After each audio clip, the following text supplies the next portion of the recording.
Olá pessoal, sejam bem-vindos e bem-vindas ao 8º episódio do podcast Sobrevivendo com os Micróbios.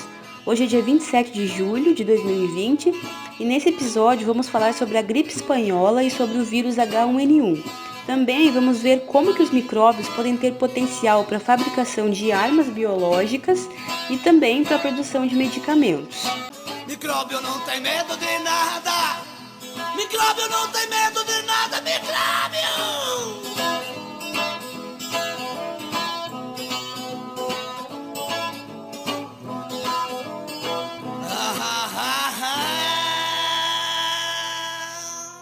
A domesticação de animais trouxe micróbios para perto do homem e eles foram responsáveis por algumas de nossas epidemias. Ao criar animais para produção e para consumo, nós também criamos condições para que alguns vírus saltassem de um animal para o outro. A gripe espanhola ficou conhecida como a maior pandemia da história e aconteceu entre 1918 e 1919. Não se sabe ao certo a sua origem. Acredita-se que pode ter sido na Europa, nos Estados Unidos, na Ásia. Acontece que a primeira onda da epidemia, então, que se conhece bem, aconteceu em março de 1918. Começou com alguns registros de militares nos Estados Unidos doentes. Em apenas 2 semanas, mais de 1.000 militares foram hospitalizados. O vírus se espalhou ali por outros acampamentos. Esses militares eles estavam se preparando para a Primeira Guerra Mundial e muitos levaram o vírus de carona para a Europa logo depois. No final de agosto daquele ano, então, quando a doença já estava se espalhando pelo mundo, veio uma segunda onda da gripe e as consequências foram muito mais devastadoras. Foi de forma simultânea nos Estados Unidos, na África, na Europa. Esse vírus, causador da gripe espanhola, era desconhecido para muitas populações que acabaram sofrendo muito mais porque não tinham uma certa imunidade. Também, somando-se a isso, a gente tem muita aglomeração causada pela própria guerra, condições precárias de alimentação, em várias partes do mundo. Também o fato de a medicina não estar preparada para cuidar de tanta gente junto, ao mesmo tempo. E também não ter alguns antibióticos que eram usados quando a gripe evoluía, Então não tinha realmente aquele aparato médico. Então o negócio só piorou. Muitos militares, então, norte-americanos morreram ainda no navio, durante a viagem, E todos os países ali que estavam em guerra dificilmente admitiam que os seus exércitos estavam morrendo pelo vírus. Muita notícia também era censurada naquela época porque não queriam causar mais pânico na população e também não queriam deixar os inimigos na guerra, com mais coragem. Então, pouca coisa se falava. Só que a Espanha era um país que estava na disputa armada neutro e a sua imprensa estava livre. Então, foi um dos primeiros países a relatar, os casos que a doença estava causando, assim, na própria Espanha, nos países vizinhos, eles faziam relatos, Então, por isso que ficou conhecida a doença como gripe espanhola, porque repórteres, da Espanha falavam abertamente sobre essa doença, não necessariamente porque começou lá. A taxa de mortalidade pela doença atingiu o pico no mês de outubro de 1918. Muita gente morreu, nenhum país do mundo foi poupado, Como era difícil de calcular os casos também, porque muita coisa era omitida, Estima-se que houve mais de 50 milhões de mortes, até 100 milhões alguns registros mostram, entre 1918 e 19. E cerca de 1/3 da população mundial da época ficou infectada, que é cerca de, na época, 500 milhões de pessoas. Esses números absurdos, como 5.000 mortes por semana, 400 mortes por dia, são até familiares para a gente nesse momento, A morte, então, variou muito de região para região, foi maior onde as pessoas não tinham muito contato realmente com o vírus da gripe comum, O fato é que morreu muita gente mais de gripe do que na guerra, de fato, As primeiras vítimas brasileiras da doença estavam ligadas a um navio Demerara que saiu lá da Europa, passou pela África e veio aportando em algumas cidades litorâneas do Brasil. Em poucos dias já tinha muitos casos, muitas mortes. O próprio presidente Rodrigues Alves, eleito na época, não assumiu porque ele morreu da gripe. Ao todo, registros no Brasil foram 35 mil mortos, né? Mas muita coisa ficou omitida. Também em todo o mundo a gente teve confusão, desinformação, muita gente não sabia o que estava acontecendo, né? Também houve fake news, né? Então as pessoas aconselhavam a fumar, dizendo que melhorava a gripe, comer cacau 3 vezes por dia, fazer infusões de chás, gargarejos com quinino, tanino, né? Folha de goiabeira, enfim, né? Tudo isso realmente mentira. Não tinha Ministério da Saúde na época, mas o diretor da Saúde Pública chegou a falar que a gripe espanhola era só mais um resfriado. Assim como hoje, muitas pessoas, muitos governantes alertaram, né, para a quarentena, para o isolamento social. Muitas pessoas de fato ficaram isoladas, fizeram quarentena, mas assim como hoje, muitas pessoas não respeitaram, não levavam muito a sério, né? Então também teve fechamento de escola, restaurante, cinema, teatro, mas outros não, porque também tinha pressão no governo para deixar, né, que tudo ficasse aberto. Na Europa, por exemplo, teve competição de futebol que foi cancelada, mas outras que se mantiveram durante a pandemia inteira, inclusive. Uma das explicações para o rápido declínio da doença em meados de 1919 é que os médicos se tornaram mais eficazes na prevenção e também no tratamento dos casos graves. Outra teoria sustenta que o vírus passou por uma rápida mutação e ficou mais atenuado, né? No final do século XX, os pesquisadores, então, eles acabaram descobrindo, né, identificando o vírus de fato causador da gripe espanhola. Depois dessa pandemia de 1918, ocorreram mais 3 pandemias, né? A asiática de 1957, tudo com influenza, Hong Kong em 1968 e a da gripe suína, agora recentemente em 2009. A pergunta não é se pode haver uma próxima, né? E sim, com certeza vai haver. E sim, a pergunta é quando vai haver a próxima pandemia, né? Então vocês viram, pessoal, que várias coincidências realmente aconteceram entre o que a gente está vivendo agora, né, e o que aconteceu em 1918, que sirva para a gente aprender, tomar de lição. Lógico que os tempos são outros, mas muita coisa a gente pode realmente levar como um aprendizado e uma forma de não fazer, né, não repetir erros que algumas pessoas acabaram cometendo. Bactéria, filha da puta, micróbio do empatou a minha, atrasou os trabalhos, mas o Brasil tá unido. Decidiu o seguinte: não tem mole pra Covid-19 nem 20 bactérias. A gripe espanhola foi causada pelo mixovírus influenza, ou simplesmente influenza, ou H1N1. Esse vírus ele tem 8 fragmentos de RNA no seu interior. Externamente, ele possui um envelope formado principalmente por gorduras. E na superfície desse envelope, como se fossem alguns espinhos de um ouriço do mar, a gente tem 2 proteínas principais: a hemaglutinina e a neuraminidase. A primeira tem a ver com a entrada dos vírus na célula e a segunda tem a ver com a saída dos vírus na célula.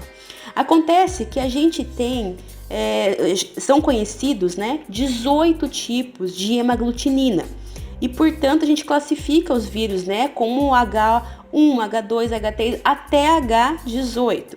E são conhecidos 11 tipos de neuraminidase. Então, da mesma maneira, a gente classifica, né, o N1, N2, N3 até N11.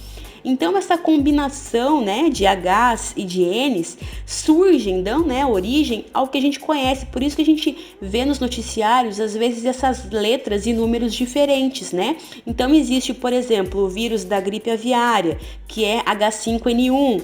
Também tem outros, os que eu já falei, né, das pandemias anteriores, H2N2, H3N2. Vai variando porque acontecem várias combinações dessas proteínas nos vírus. Aumenta mais ainda a variabilidade se a gente pensar que os vírus eles sofrem mutação. Então, além de ter esse monte de tipo possível de combinação, os vírus ainda de RNA conseguem mutar bastante, né? As aves são os principais reservatórios dos vírus na natureza. Então, elas vão eliminando esses vírus nas fezes, normalmente, sem estarem doentes. E durante essas migrações, elas vão realmente para várias regiões, né, muito distantes. Elas podem encontrar, então, em reservatórios de água, algumas criações, né, humanas de galinha, de porcos domésticos. Então, esses vírus podem passar para a galinha e para o porco doméstico dessas aves que vêm de longe. Por isso pode acontecer, né, diversas combinações genéticas e originar vírus novos, né, que hoje em dia a gente encontra no homem. Acontece que é possível que o porco, inclusive, receba pedaços de vírus, tanto humanos quanto das aves, e daí haja uma combinação, como de fato o H1N1 em 2009 ficou conhecido como gripe suína, né? Então, o vírus da gripe espanhola pode ter sido um resultado de uma combinação, de uma mistura genética, realmente, entre vários vírus de várias espécies, ou simplesmente mutações de um vírus que veio de repente das aves para o homem. E no homem esse vírus evoluiu, adquiriu outras mutações, outras adaptações e realmente permanece na espécie humana, atacando, né, de vez em quando, geralmente nos invernos. Bom, eu já dei um exemplo lá no episódio 2 sobre mutações de vírus com RNA usando livros. E eu vou dar outro exemplo agora. Imagina que 2 clientes chegaram numa copiadora para fazer xerox de livros. Um cliente chegou com pacote A e o outro com pacote B. Dentro de cada pacote a gente tem 8 livros cada. E esses livros são ligeiramente parecidos. Tá? A gente vai exemplificar que cada livro é um RNA. Então eu tenho 8 livros em cada pacote, a mesma coisa que eu ter 8 RNAs. Lembra que o vírus H1N1 tem 8 RNAs dentro dele? Então eu tenho 2 vírus aí, influenza H1N1, ligeiramente diferentes. Cada pacote é um vírus. A pessoa que vai fazer essas cópias, ela vai fazer tudo ao mesmo tempo ali, ela pode se confundir e de repente colocar uma folha de um dos livros lá em outro livro, trocar uma folha do pacote A com o pacote B, enfim, ela pode fazer uma confusão danada, né? Naquela correria do dia a dia, fazendo tudo isso ao mesmo tempo, essa pessoa pode se enganar e fazer alguma combinação errada. E, gente, essa pessoa que está fazendo as cópias é como se fossem as nossas células. Imagina que a gente tem uma gripe humana, né, do homem, e de repente a gente tem contato com uma gripe, com um vírus da gripe das aves.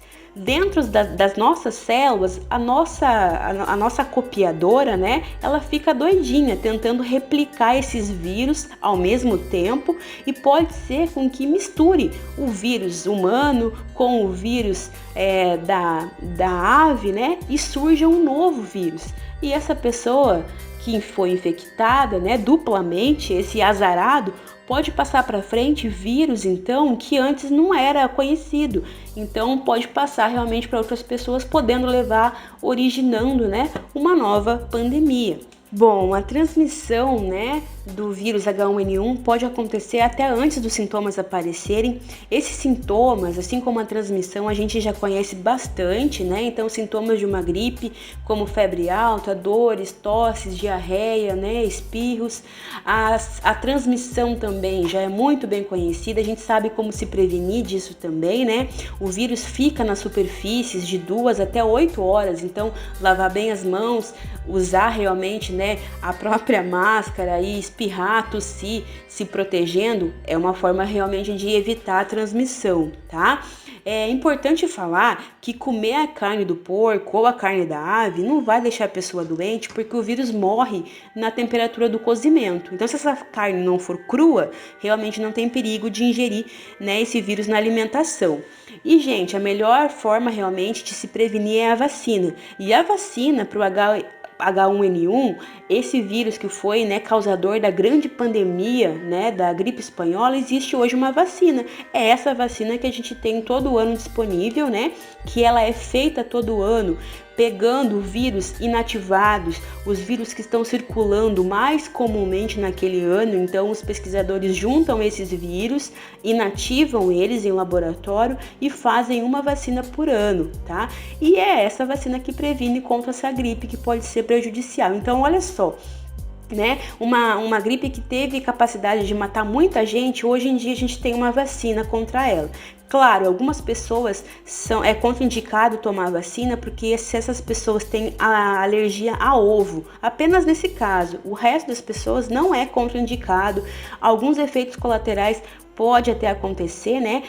Só que nem compara os efeitos colaterais, né? Uma leve indisposição com a prevenção que essa vacina pode, né, realmente proporcionar para as pessoas. E claro, né, se precisar de um tratamento médico, sempre é preferível então procurar alguém especializado do que fazer uma automedicação. Existem remédios antivirais, né, para gripe, mas depende muito do tipo, né, da evolução de pessoa para pessoa. Se for o caso de fazer uma internação no hospital, o médico vai ser a melhor pessoa para, né, cuidar disso. Eca, eca, eca, olha aí a bactéria. Eca, eca, eca, olha aí a bactéria. Umbo, que aí já tem um fungo. Umbo, que aí já tem um fungo. No Curiosidades Microbianas de hoje, vamos falar sobre armas biológicas. Por definição, uma arma biológica significa algum artefato que usa ser vivo ou produto de origem biológica de uma maneira proposital para causar dano a qualquer tipo de ser vivo. E a utilização dessas armas biológicas é muito antiga, até antes da palavra biologia aparecer, né? Diversos registros mostram que o homem de Neandertal já usava fezes de animais nas pontas das flechas, né, das lanças, para aumentar a letalidade, né, dessa arma.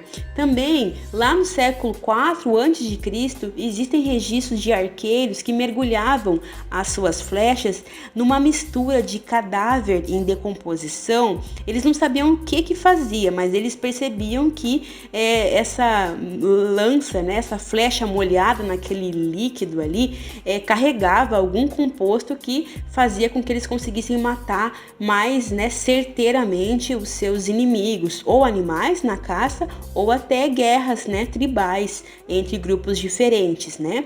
Ainda lá no Neolítico também existem registros de tribos sul-americanas que usavam venenos de sapos para também fazer a mesma coisa, né? Molhar suas flechas e caçar animais de grande porte, né? E até também brigas entre grupos, né, inimigos. Essa família de sapos, inclusive, é muito conhecida e já bastante estudada, né, com essas toxinas. Hoje, já bastante delas utilizadas como remédio, inclusive, em tratamento de doenças. Mas saindo do sapo, né, voltando para a microbiologia, bom, o principal exemplo de arma biológica utilizada eu já dei no episódio passado, né, referente à peste bubônica. Mas existem outros exemplos que eu vou dar nesse episódio. Naquela época da Idade Média mesmo, era comum que os espanhóis misturassem sangue de pessoas com hanseníase, na época chamada lepra, né, sangue dos leprosos, aos vinhos dos seus inimigos, para fazer com que eles ficassem, né, doentes. Também, na época das conquistas, né, da América, esses mesmos espanhóis que trouxeram a varíola para a América, eles perceberam, né, que as pessoas, que os índios morriam, né, muito em grande número, e também os soldados, alguns soldados das tropas também morriam, né, de varíola. O que eles faziam? Eles passavam alguns objetos, algumas roupas naquelas lesões, né, da varíola e davam de presente para os nativos para contaminar mais ainda, né? Muito amigos eles. A mesma coisa aconteceu lá na América do Norte. Também, alguns generais lá do Reino Unido, em algumas guerras que teve por lá, eles davam cobertores, lençóis de hospitais que estavam tratando pessoas com varíola. Eles davam para os nativos norte-americanos a mesma coisa, né? Como um presente, né? Presente de grego. Então, também é considerado um tipo de ataque biológico, né? No Brasil também a gente tem exemplo para dar. Duque de Caxias, durante a Guerra do Paraguai, ele pegou todos os corpos dos soldados da sua tropa que morreram de cólera e jogou no Rio Paraná. E esses corpos, né, foram infectando aquela água e chegou até o Paraguai. E resultado, 80% da população da época do Paraguai ficou contaminada com cólera. Diz que até na Argentina chegou essa contaminação pelo rio Paraná. Já no século XX, então, diversos laboratórios do mundo tentaram fazer com que entendesse melhor as armas biológicas para realmente ter um controle, né? O que levou muita gente à morte. Realmente, muita gente morreu nos testes. No Japão aconteceu de monte esse tipo de teste com arma biológica, levando muita gente à morte. Como a medicina, né, a farmácia avançaram muito, hoje em dia os casos possíveis, né, de arma biológica realmente são muito pequenos, ainda bem, né? Os exemplos possíveis, então, seria utilizar a bactéria que causa a própria peste bubônica, a Yersinia pestis, ou a bactéria Bacillus anthrax, né, conhecida como antraz ou anthrax. O vírus da varíola é um potencial causador de uma guerra biológica, e o próprio ebola, né? Só que na prática, realmente, uma guerra biológica hoje é muito improvável.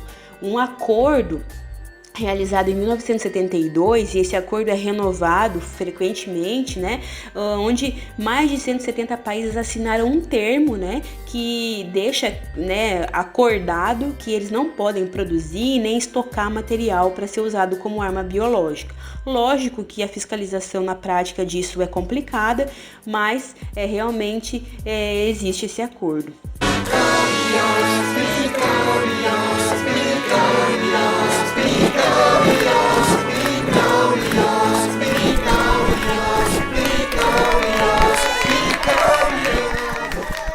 Bom, gente, depois de falar como que os micróbios podem ser usados para o mal, né, armas biológicas, vamos falar então como que eles podem ajudar a humanidade fazendo medicamentos e tratando doenças. Bem, a insulina, ela é uma proteína, é um hormônio, tá, produzido pelo pâncreas. E qual que é a função principal da insulina? Ela permite que o açúcar que a gente come da nossa alimentação entre nas células, e daí essas células usam esse açúcar para dar energia para o nosso corpo. Essa é a função da insulina. Só que nas pessoas diabéticas, então, o organismo não produz direito insulina ou produz pouca insulina, né, insuficiente, e essas pessoas sofrem muito por isso, podendo ter um monte de problema até a morte. Em 1921, então, foi começada a produção artificial de insulina, e os pacientes diabéticos puderam então ser tratados com insulina, só que elas eram extraídas de pâncreas de boi e de porco. Então, principalmente de porco, porque a insulina do porco é mais parecida com a humana. Isso melhorou a qualidade, né, dos doentes, só que eram necessárias 8 toneladas de pâncreas desses animais para produzir, pessoal, somente 200 e poucos ml de insulina purificada.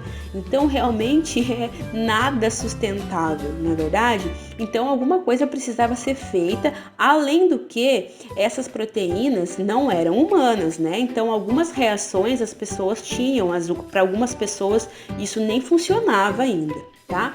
Então, surgiu na biotecnologia realmente uma revolução, foi um marco na biotecnologia, um experimento que eu vou simplificar para vocês aqui. O que aconteceu? O que os cientistas fizeram? Eles cortaram um pedaço do DNA de uma bactéria bastante já conhecida, Escherichia coli, e fizeram uma emenda com um pedaço de DNA que tinha sido cortado do DNA humano. Então eles juntaram o DNA da bactéria, que a gente chama de plasmídio, com um pedacinho do DNA humano responsável por fazer a insulina humana.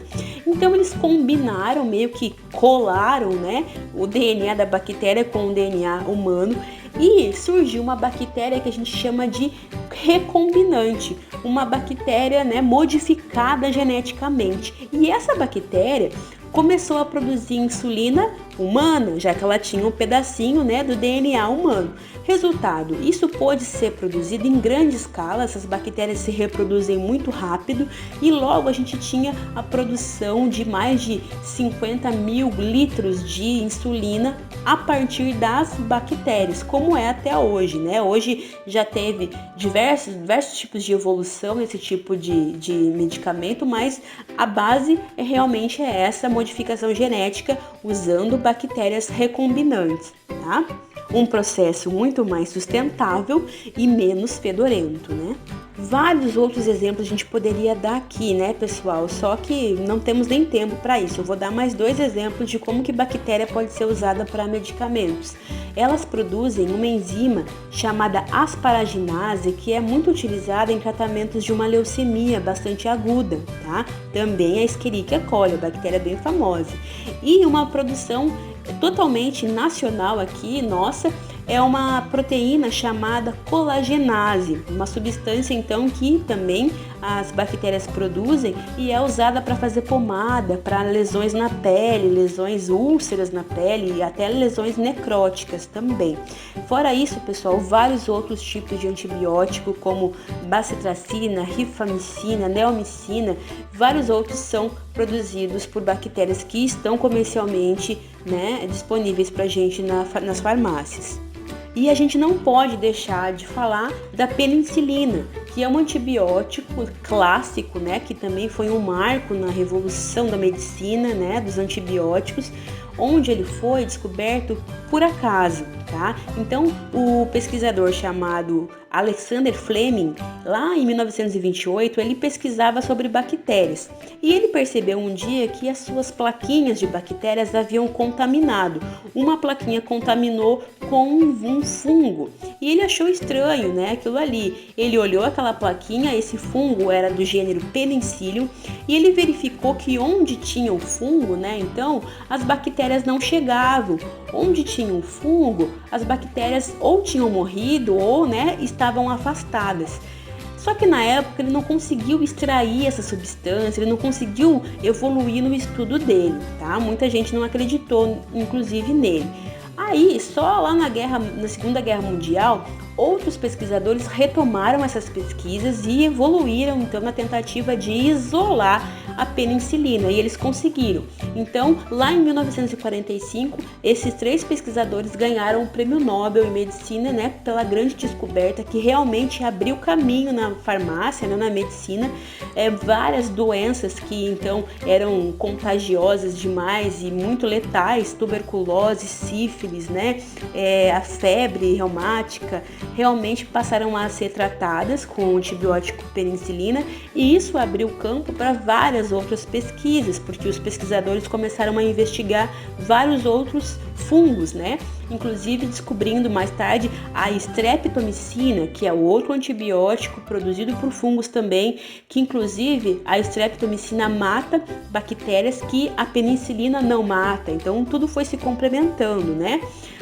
Fora isso, gente, tem vários outros exemplos, eu vou dar só mais 2 aqui, de várias estruturas químicas que são medicamentos que matam fungos. Então, fungos produzem antifúngicos também, né? Que são usados para tratar micose, frieira. E um último exemplo que eu vou dar, né, pessoal, de vários outros exemplos que existem, é de um medicamento que ele é utilizado para tratar esclerose múltipla e doenças neurológicas, né? Que também é produzido por fungos.